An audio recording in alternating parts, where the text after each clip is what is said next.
Hello, welcome back, everyone, to the Monday workshop of the Friendly Circle Berlin.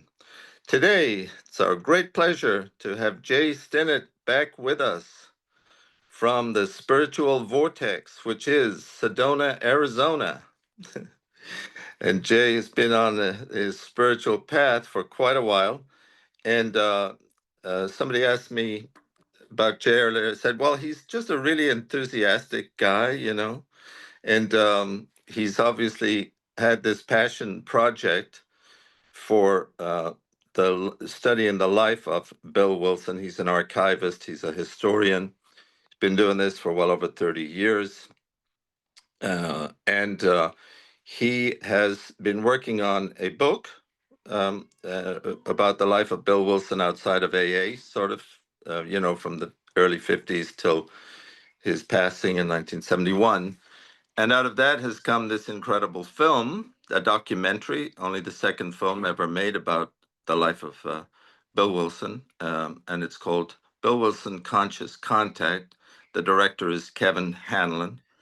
And so Jay, I contacted Jay because I'd heard about he told me about the film. I said, as soon as it comes out, we would love to hear about it. So he has very graciously offered to come along tonight and tell us about the film. And then, if you want to see the film in its entirety, the European premiere will be at a conference we put on. It's our annual conference, which this year is happening at Trinity College, Dublin, on the weekend of May 23, 24, 25, live in Dublin. Will be available via Zoom, 2 Zoom rooms, 8 hours a day, all sorts of programming. I'll put details in the chat. And a very important part of the programming on the Saturday, May 24, will be Jay presenting the film in its entirety and a Q&A. So with that, Jay is very important to our group in many ways because I was, when we started this group, like I said, it was an AA group, and then we were bringing in all these speakers, and Jay gave us some good advice. He said, just do it as an autonomous group, keep it simple. Why do you need to overcomplicate it? And we do it out of respect, to the AA traditions, and it's worked out real well. And Jay's come and he's spoken to us numerous times. And Jay, I just want to thank you for all your input in the time I've known you, and it's just great to have you with us. Over to you, Jay. Thank you. Hi, everybody. My name is Jay Stinnett, and I'm a very delighted member of the Friendly Circle in Berlin. And I want to introduce, and I'm the producer of this movie, Bill W., Conscious Contact. And I want to introduce my associate producer, Janine Johnston, who's done a yeoman's job with the post-production. She'll talk to you a little bit about that at some point. Anyway, I am so delighted to be here. For those of you who that I haven't had the pleasure of being in a meeting with before, I came to you on the second day of May in 1979, and although I've had a lot of reasons in the intervening time, I haven't taken the front drink, I haven't sniffed any glue, I haven't done any of those other things that I found to be so consoling. So I have a wonderful experience with Alcoholics Anonymous and an abiding love for it. And I was dropped in my head as a child, I guess. I don't know what it was, but when I was 7, 8 years old, I was the small kid. And I couldn't run as fast, I couldn't throw the ball as far. But my parents had taught me a love of books, and I got an illustrated, children's illustrated history of the Odyssey, and I fell in love. And I've been in love with history ever since. And so when I came to Alcoholics Anonymous, the spiritual antecedents of the movement really excited me, and I started researching from the very beginning. I think when I was 6 weeks sober, I got Dr. Bob and the Good Old Timers and Not God, Ernest Kurtz's seminal work. And this stuff lit me up. And then as I started to work with others, I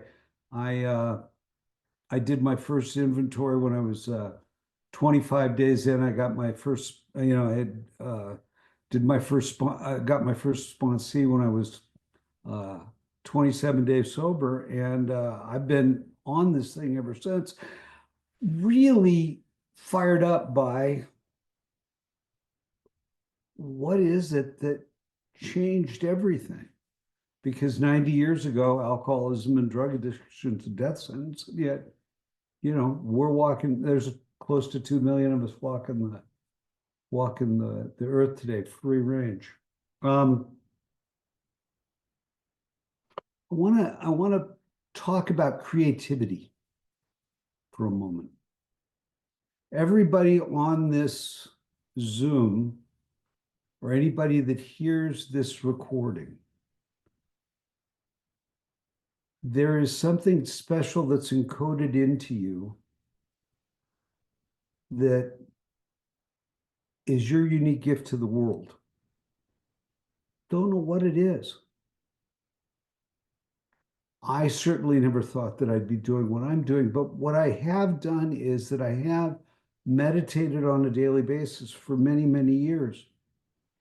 There's a practice called How to Listen.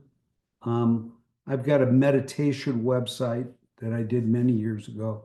Needs to be refreshed, but it's the numeral 3 minutes of silence.org. And on that, if you look at, there's a dozen different meditative practices. And the 7 o'clock hour is the Oxford group practice of how to listen. Part of it is writing. It's an active writing meditation. And it's very similar to automatic writing. And it's also very similar to our friend Julia Cameron's book, The Artist's Way. And it's a way of, getting in touch with your inner voice.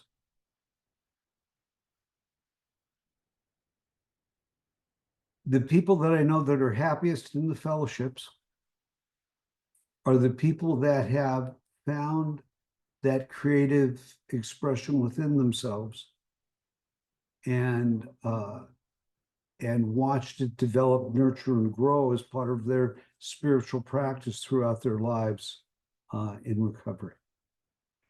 So my most fervent prayer would be that maybe whatever small contribution that I make might inspire you to go down, find your rabbit hole and jump down it. And so I had no idea that I would ever be involved in a film. And I want to tell them what you said about the ether. Oh, yes. Well, Janine, do I introduce Yes. you? Janine, alcoholic. Yeah, well, I just, this gift of this film and the work that Jay's done, it's like it found him, this message that the movie has about the 11th step in meditation and so many other things. It's like it found a conduit in Jay to come through and manifest as this documentary that we can all enjoy and relate to and learn something from.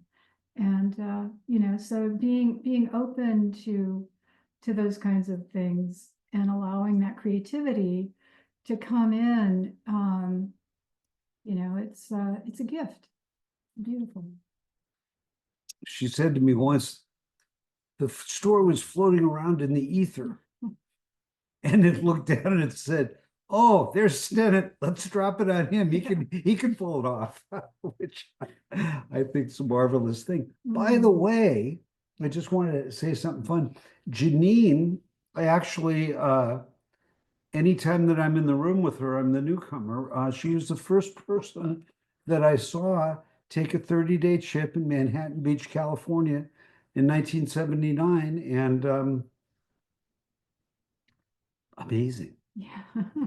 So, Continuous. and well, I'll have her talk a little bit about what it is that and I'll talk about the film more, but I think the fun thing to do would be, let me show you a little trailer from the film. Yeah. I had no idea who Bill W. was at the time. I said, I don't know who you were talking about. And then I found out who Bill W. was. Who's a pioneer? Pioneers are people that go places that other people are afraid to go. The man was an active seeker, always trying to find new ways so that he could grow spiritually. Do you want to just start right out by telling us how and when you founded AA? Yeah. One of the really fascinating things about this man is the white light experience he had that convinced him of the validity of the spiritual side, as opposed to the materialist he had been right up until that point. For the first time, I knew absolute and utter hope. I knew that I had no personal power to go on. There's no place to go. So what does he do? He yells out, if there be a God, will he show himself to me? And then bang, it happens. The essence of what happened to Bill Wilson gets lost because it's a cliche. People love to feel like they've connected, I've found, to some part of his journey. We end up with this whole new enthusiasm that he tried at near the end of his life, a mantra meditation. I gave him his mantra. 20 minutes passed, the door bursts open, and Bill comes rushing in and he says, this thing works. I said, Bill, it's your first time. Take it easy. So All human beings have a hole in ourselves. Wilson basically said, we need to pour some of that spiritual stuff in there. Again, we're back to the 11th step, prayer and meditation. I think it's a brilliant, brilliant message. he said to me later, I never understood the 11th step. I said, what do you mean you wrote it? He said, no, I didn't write it. It came to me as an inspiration. And that's because I think his own ideas of the spiritual pathway to long-term sobriety changed and expand on that over the years. Bill was a good meditator. He understood the role of spirit in a person's life. He was open-minded. This was a new experience for him, and he took to it. It was unusual to be a seeker at that age, but I think that was him, right?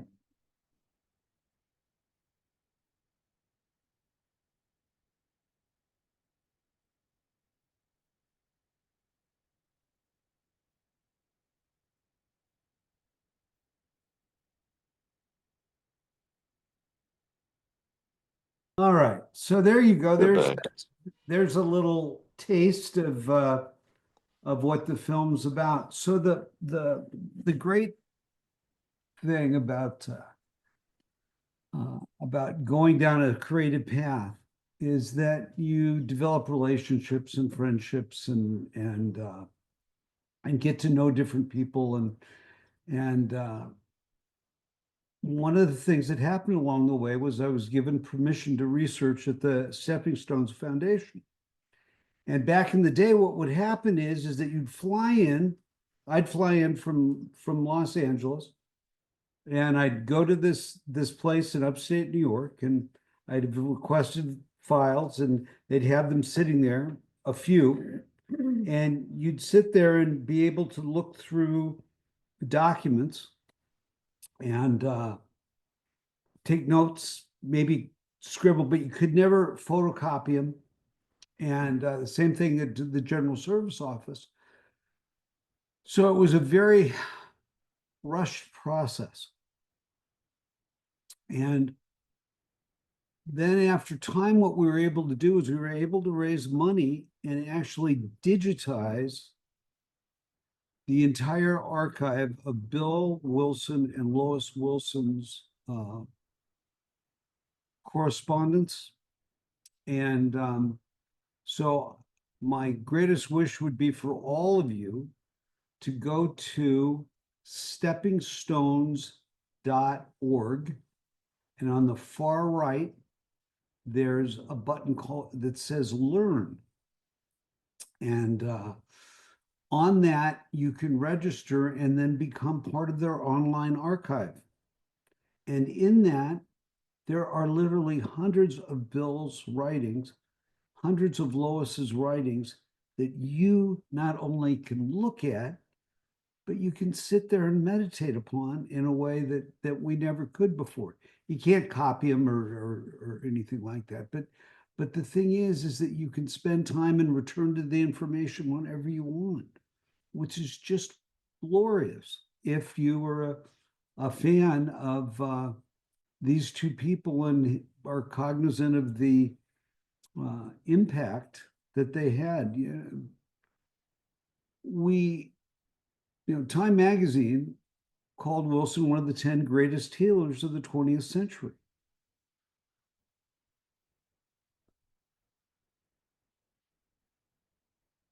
But I don't think in the fellowships he's thought of as that. Another thing is that from my research, he was running with his life. He was a prisoner in AA. He and Lois, by 1955, they really couldn't get out and about anyway because Bill's mug was on he and Bob's mug were on all these clubhouses and all that. And because Bill was so tall, folks, they couldn't miss him. And so they couldn't go any place without people wanting them to go and, come to our meeting talk, come to our convention talk. If you can imagine the thousands of requests that came for these people, it's just amazing. My favorite story about this is one time they said, it's like 1958, I think they said, we're going to get away. We'll go to Nova Scotia. Now, everybody here knows if you're going to get away, Nova Scotia is a great place to get away to. And so they rent this little cabin. They get all the way up, way up. And as they're unpacking, the cook sees this really tall person. And the New York Plates tells all of her friends in town that the founder of AA is here. Let's have a meeting. And so their entire time that was supposed to be in Nova Scotia got blown out because how can they possibly how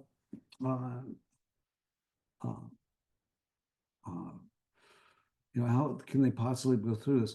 I just saw a message. So the name of the website, and it's not up yet. This is I'm giving Friendly Circle an early taste on Friday. It'll be my 46th anniversary in Alcoholics Anonymous, and we're launching the film on that day. And so you can go to billwconsciouscontact.com and click through, or you can go to Vimeo, and it'll be available to stream on Vimeo for 3 days for $7.99, or it's actually on a platform called Pay What You Want, so that you can go and see the film there. But the first day it'll be available is the second day of May. So anyway, Bill and Lois are virtual prisoners of Alcoholics Anonymous. But Bill had this incredibly rich life outside of AA, and he ran with some of the most amazing intellectuals of the 20th century. And the work and the things that they were involved in outside of Alcoholics Anonymous are just stunning. And so that's been my kind of jam. My enthusiasm is telling those stories about him. In the process of my research, I'd heard that Bill had practiced TM, Transcendental Meditation, but I went, it's not in any of the AA quota. It was no place. There wasn't anything at Stepping Stones in the archives about that, and so I couldn't say it was a fact. part of the challenge of being a historian is we need two independent sources to be able to say, and these weren't independent, weren't independent sources. But there was enough that I started in my history talks, I'd put up a picture of Bill Wilson and the Maharishi on the same slide. And so I'm there, and this I'm down in Brownwood, Texas, giving a talk. And I mean, Brownwood's a long way from anywhere. The only reason you go to Brownwood is to dispense karmic debt. And anyway, I'm down at giving this talk, and this guy walks up to me and says, "My dad taught Bill Wilson transcendental meditation."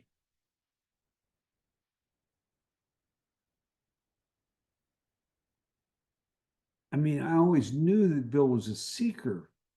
I always, yeah, but I had no idea that he really had gone the whole way with this. And he says, "Would you like to meet my father?" Are you kidding me? Go and really meet history? Oh my gosh. So I call I go up and I meet this guy. I'm wondering what geriatric ward I have to go up to meet him, you know. And I get up there where he lives in Stony. He's only 8 years older than I am. He's a delightful cat, and he's the personality that you saw there in the film. In the film, there's four of us. There's William Shaberg, the writer of the Writing the Big Book, my closest historical colleague. We've been doing stuff together for 20 years now. Sally Corbett-Turco, who's the executive director of the Stepping Stones Foundation, and myself, and that's it. Yeah, and then Lincoln Norton, and so I've been able to have this wonderful experience. Yeah, some people get excited when they meet a sports figure. When I found out that Lincoln had been meditating twice a day, every day since 1966, that's the kind of person I want to hang out. That's the kind of person I want to hang out. And so I'm going to go, I call the Stepping Stones Foundation. I'm going to go, "Hey, I got a real piece of history. How about if I bring this guy up with my iPad, and we'll take a little video?" And they said, "Oh, yeah, come on." And then, since it's me, and I spend too much time meditating and all that stuff, I called Kevin Hanlon up, who directed the Bill W. documentary that came out in 2012. If you haven't seen it, page124.com is the website. And I said, "Can you come up and film this?" And I'm thinking he'd hold the iPad or something, and then we talk a little longer, and it's, you know, now it's a 3-camera shoot, and, you know, maybe 7-10 minutes of a documentary and all this, and then we get into it, and it's like, nah, there's a real story to tell here on a number of levels. Why not take the opportunity? When the Stepping Stones Foundation found out what we were thinking about, they said, "Would you like to make this a joint venture?" I can't think of anything else except to say yes. What that meant was, "Jay, you'll produce the film and raise the money and do all this stuff, but we will give you access to the archive to make this film."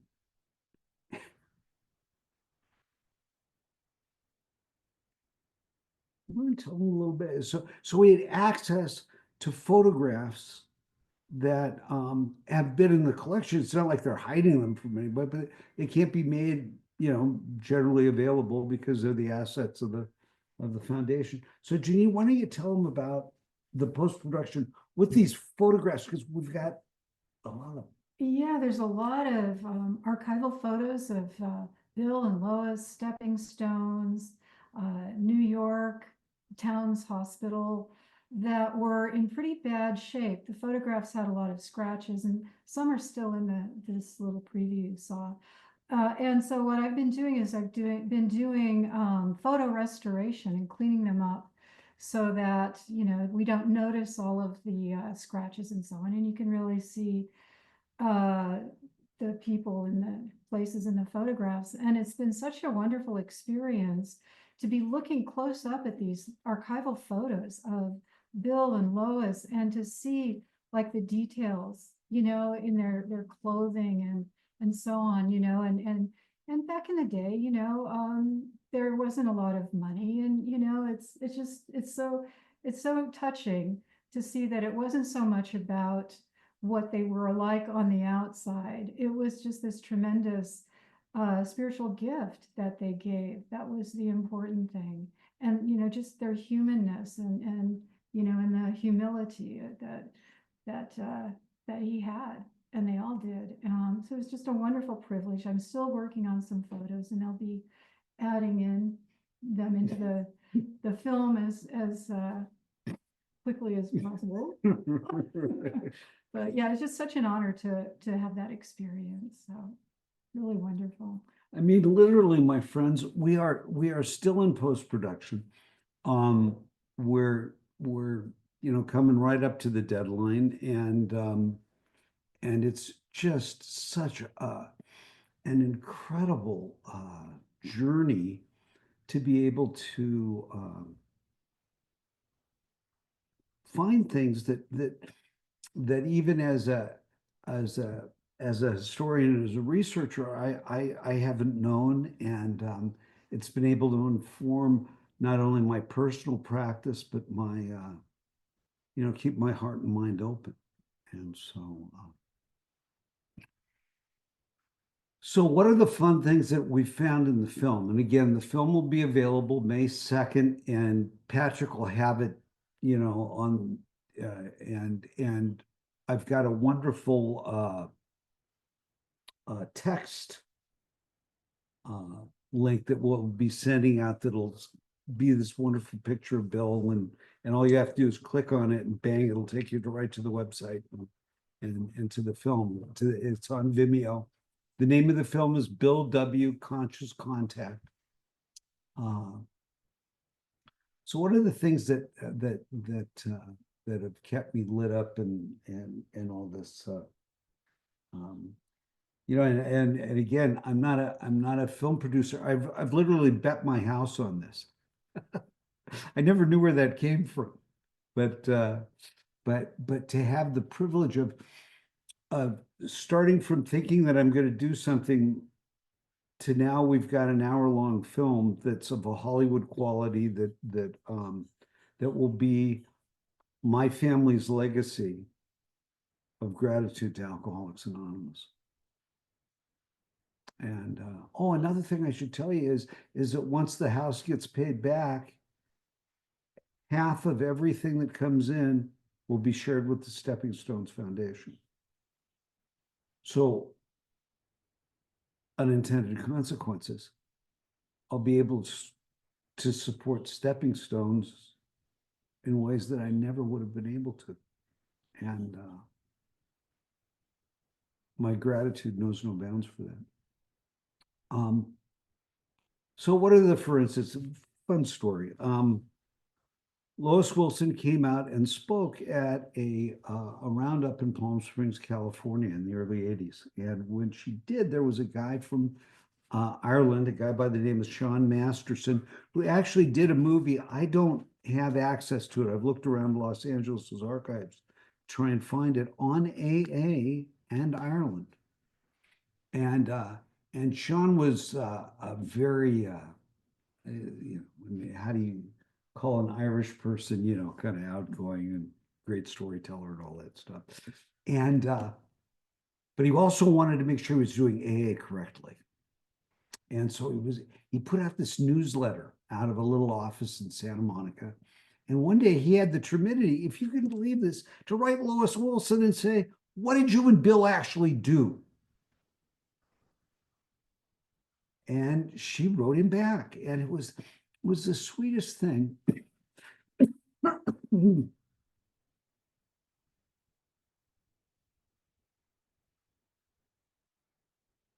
She said, we practiced quiet time every morning. I would bring coffee and we would lay in bed and we would drink our coffee, and then we would ask for direction for God's will for us.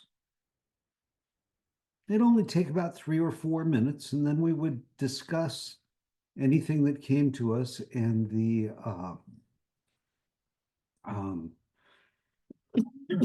excuse me, and then what our activities were going to be for the day, and then we'd say our prayers and go out.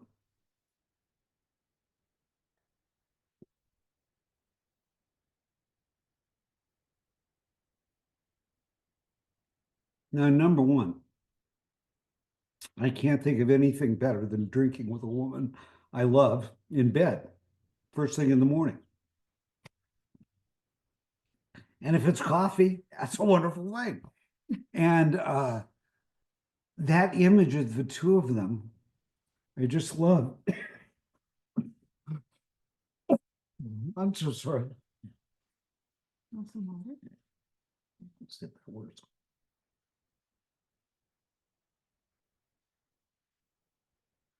But then to ask for specific direction, which is the Oxford group deal, is you ask for direction for your day and then you listen.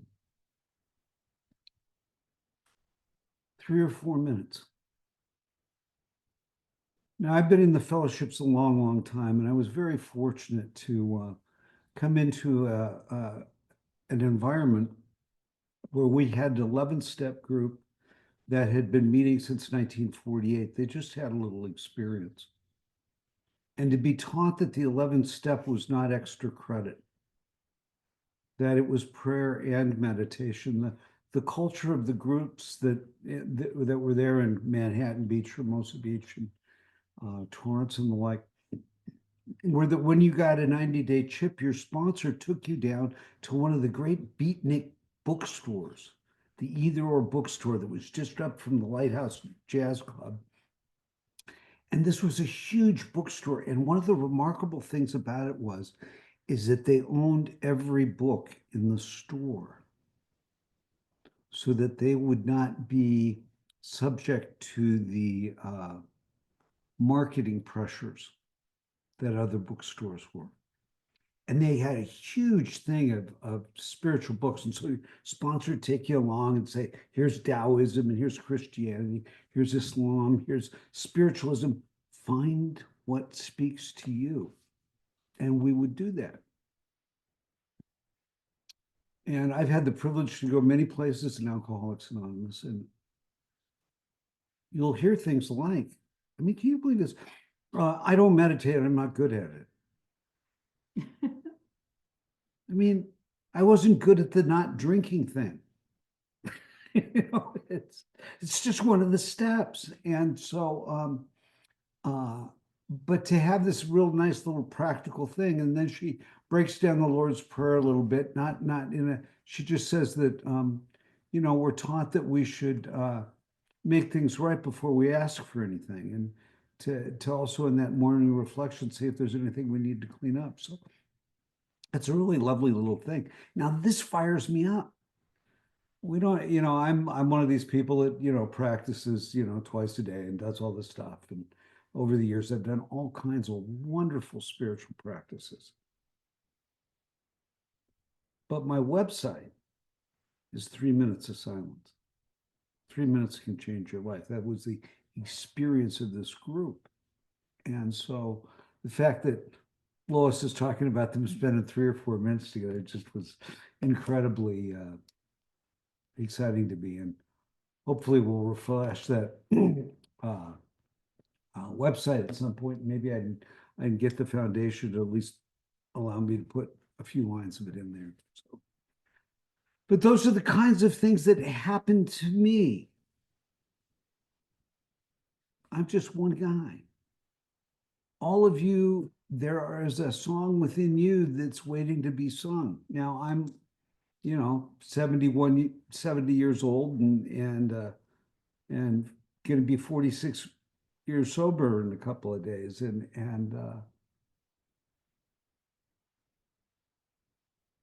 this work that I've been doing, I thought it was going to be a book.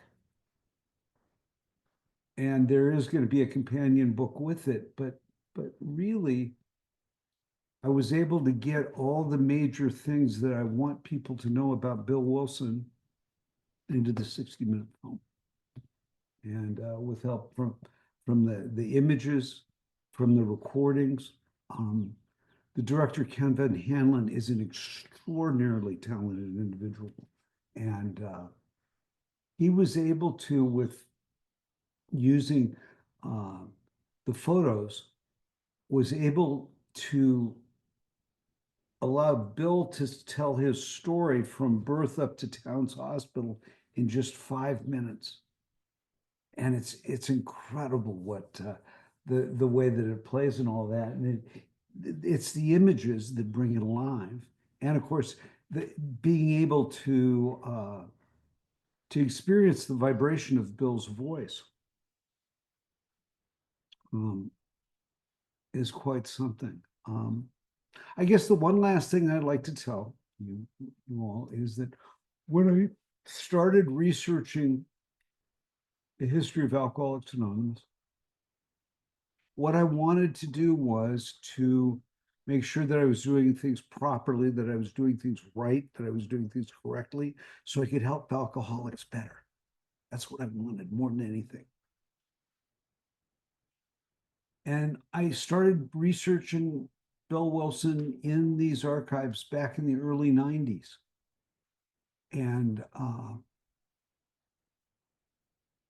he never told people what to do. He never told people what to think. He never told people how to believe. He never told people how to pray. What he would do in almost all these letters, and I've had the privilege of reading thousands of them, is that they almost always would write in having trouble. Bill got hundreds of letters a week, and he answered them.